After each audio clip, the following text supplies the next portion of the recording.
আমিৰচাঁদ নামৰ এজন ধনী ব্যক্তি নিজৰ পুতেকৰ সৈতে এটা ডাঙৰ অট্টালিকাত আছিল। গৰমৰ সময় আহি গ'ল। সূৰ্যৰ পৰা যেন জুইহে ওলাইছিল। তাত এগৰাকী ৰাধা নামৰ মহিলাই কাম কৰিছিল। এদিনাখনৰ কথা, ৰাধাই ফ্ৰিজৰ পৰা এটা বটলত পানী ভৰাই আছিল। ৰাধা, এয়া কি কৰি আছা?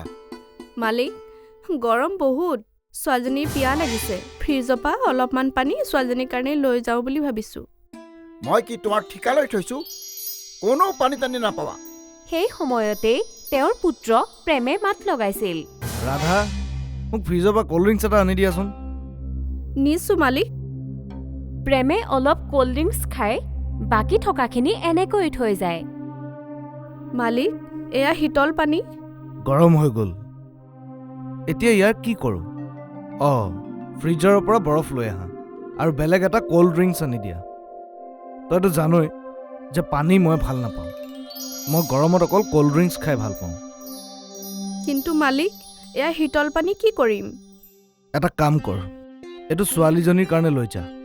ৰাধাই তাত থাকি যোৱা ক'ল্ড ড্ৰিংকছখিনি লৈ ঘৰত আহি জীয়েকক খাবৰ কাৰণে দিয়ে। জীয়েকজনী বৰ সুখী হৈছিল। এদিনাখন তেওঁ জীয়েক সুমনক লৈ নিজৰ কামৰ জেগালৈ আহে। আৰে, এই ছোৱালীজনী কেলৈ লৈ আহিছ? আজি স্কুল বন্ধ আছিলে আৰু ঘৰত বহুত গৰম লাগি আছিলে। তাইৰ গাটো ভালো নাছিলে।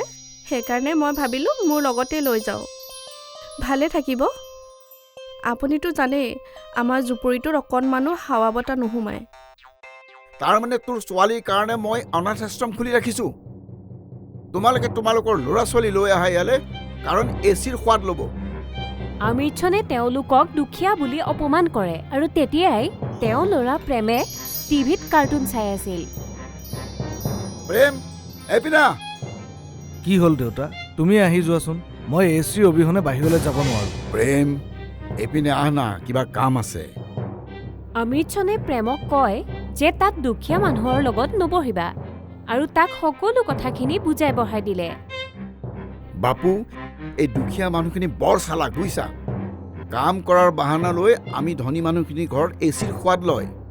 যেতিয়া ৰাধাৰ ছোৱালী সুমন আহে, তেতিয়া তোমাৰ লগত বহি টিভি চাই থাকে আৰু তুমি এচি চলাই বহি থাকা।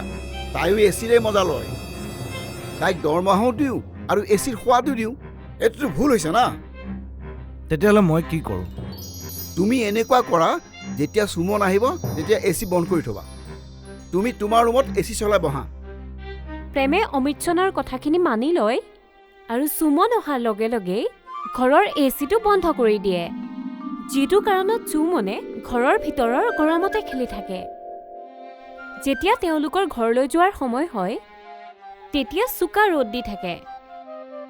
মা, আজিতো বহুত চোকা ৰ'দ দিছে। খোজে কাঢ়িব পৰা নাই। ইমান ৰ'দ, মই চকু মেলিবই পৰা নাই। কেনেকৈ যাম? তোমাৰ মূৰৰ ওপৰত শাৰীখনৰ আঁচলটো দি দিওঁ ৰ'বা, তেতিয়া অকণমান চাহ পাবা। আনফালে প্ৰেমৰ বন্ধুৰ ঘৰলৈ যাব লগা হয় আৰু তেতিয়া সি এচি গাড়ীতে বহি যায়। সি কেতিয়াও গৰমৰ কথা অনুভৱেই নকৰে। যেতিয়া ৰাধা ঘৰলৈ গৈ থাকে, ৰাস্তাতে এখন আইচক্ৰীমৰ দোকান পায়। মা, মোৰ আইচক্ৰীম খাবলৈ মন গৈছে। বহুত গৰম পৰিছে। মোক একাপ আইচক্ৰীম কিনি দিয়া না। আইচক্ৰীমটো বহুত বেয়া। ব'লা ঘৰলৈ যাওঁ। মই তোমাক কলহৰ ঠাণ্ডা ঠাণ্ডা পানীৰে চাটুগুৰি গুলি দিম, ব'লা। ৰাধাই কলহৰ ঠাণ্ডা পানীৰে চাটুৱা গুলি দিয়ে, যিটো খাই সুমনৰ অলপ সময়ৰ বাবে ঠাণ্ডা অনুভৱ হয়। আনফালে যেতিয়া প্ৰেমৰ পিয়াহ লাগে, তেতিয়া সি আইচক্ৰীম আৰু ক'ল্ড ড্ৰিংকছেৰে পিয়াহ পলুৱায়। এদিনাখন আমিৰচাঁদ আৰু তেওঁৰ ল'ৰাই একেলগে গাড়ীত ক'ৰবালৈ গৈ আছিল। ৰাস্তাতে তেওঁলোকৰ গাড়ী বেয়া হয়, যাৰ বাবদ তেওঁলোকৰ এচি নচলা হৈ যায় আৰু তেওঁলোকৰ পিয়াহো বহুত লাগে। দেউতা, মোৰ বহুত পিয়াহ লাগিছে আৰু ইমান বেছি গৰম। এচিটো ভাল কৰা না। বোপা, যেতিয়া গাড়ী ঠিক হ'ব তেতিয়াহে এচি চলিব। সেই সময়তেই সেই ৰাস্তাৰে ৰাধা গৈ আছিল। যেতিয়া তেওঁ আমিৰচাঁদৰ গাড়ী দেখিলে আৰু প্ৰেমক ক'লে, মালিক, ইয়াৰ পৰা 10 খোজমান গ'লেই মোৰ ঘৰটো পায়। ৰ'দো বহুত বেছি দিছে। যেতিয়ালৈকে গাড়ীখন ঠিক হয় তেতিয়ালৈকে আপুনি আমাৰ ঘৰতে বহিব, ব'লক। নাই, আমি তোমাৰ ঘৰলৈ কেতিয়াও নাযাওঁ। তোমালোক সৰু মানুহ। দেউতা, মইতো ইয়াত থিয় দি থাকিব পৰা নাই ইমান বেছি ৰ'দত। তোমাৰ যদি থিয় দি থকাৰ চখ আছে থিয় দি থাকা, মই ৰাধাৰ ঘৰলৈ যাম। প্ৰেম ৰাধাৰ ঘৰলৈ গুচি গ'ল, য'ত এখনো ফেন নাছিল।